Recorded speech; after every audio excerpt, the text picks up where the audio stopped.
Menem no le interesó en ninguna medida qué pasaba con el partido peronista. Creo que una de sus grandes falencias en ese sentido fue, bueno, que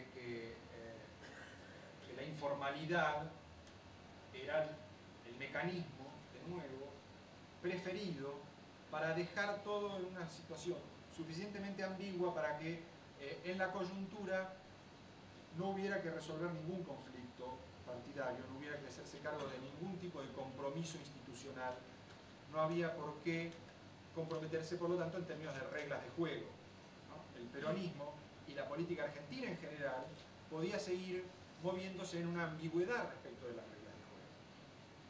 Y esto creo que fue una de las razones por las cuales, cuando el menemismo empezó a decaer, en realidad lo que dejó de herencia fue bastante poco en términos institucionales y en términos de sus grandes avances, digamos, económicos, de crecimiento, de estabilidad, fueron insostenibles, ¿no?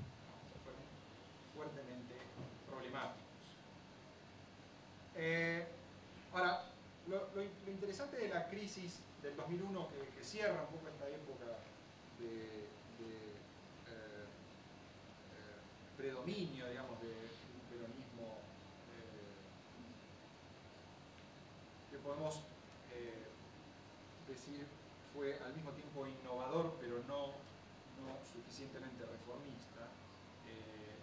Bueno, es que la crisis del 2001 no solamente tiró por la borda del agua sucia, sino también el bebé, digamos, ¿no? O sea, la crisis del 2001 significó no solamente el fracaso de aquellos rasgos que podían considerarse criticables, insostenibles y funcionales del modelo menemista, no solamente en términos económicos, sino también políticos, sino que también significó pérdidas de recursos de gobierno, de pérdidas institucionales y pérdidas de experiencias que podrían haber sido muy valiosas y que en la crisis, en medio de la turbulencia de la crisis, se mezclaron con los problemas, se mezclaron con aquello que era necesario reformar y terminaron generando un debilitamiento general de las instituciones, ¿no?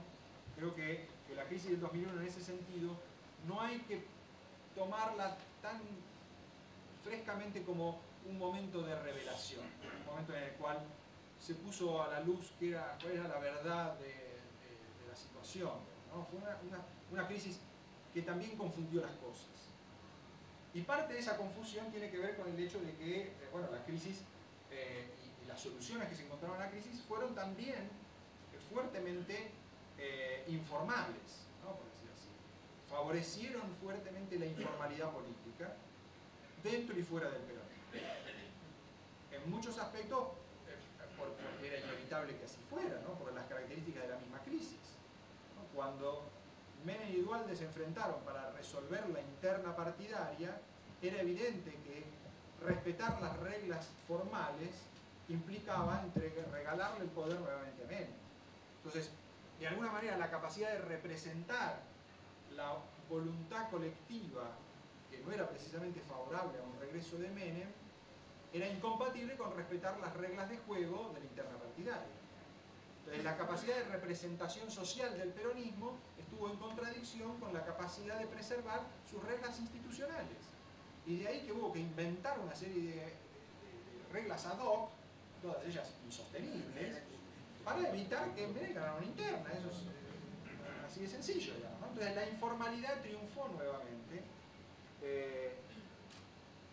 no simplemente por preferencias de los actores, sino por la lógica de la situación. Y porque esa lógica de la informalidad, en alguna medida, está ya marcada en el disco rígido de nuestra política, de nuestra cultura política, ¿no? De hecho, muy pocos se quejaron de que se recurriera a ese tipo de reglas ad hoc, y esa situación reprodujo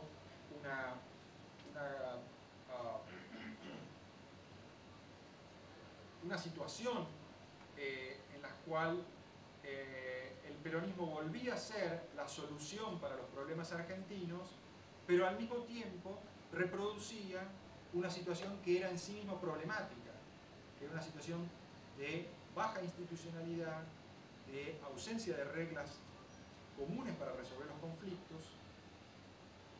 una tendencia, por lo tanto, a desbordarse como partidos por fuera de los marcos institucionales, a ofrecer simultáneamente todo tipo de alternativas que competían entre sí, no simplemente en un escenario partidario, sino en el conjunto de la arena política.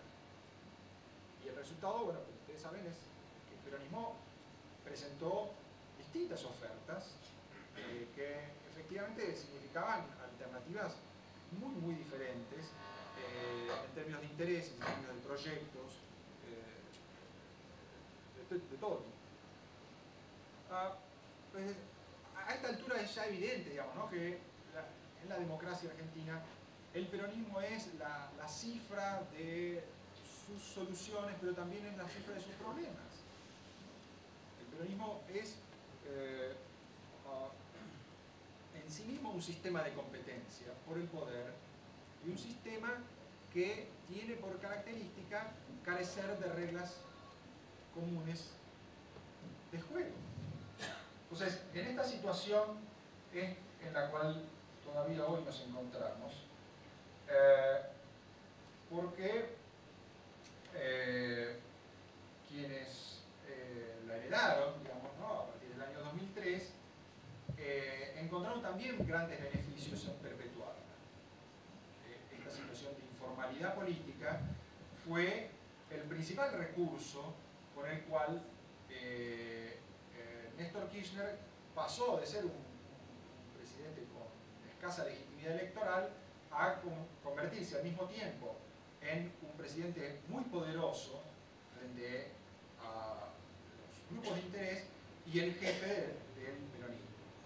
Entonces esta informalidad política fue utilizada ya no solamente como un recurso circunstancial, sino como un recurso permanente, perpetuando una situación que se había agravado con la crisis del 2001, pero que, como vimos, también tenía su historia.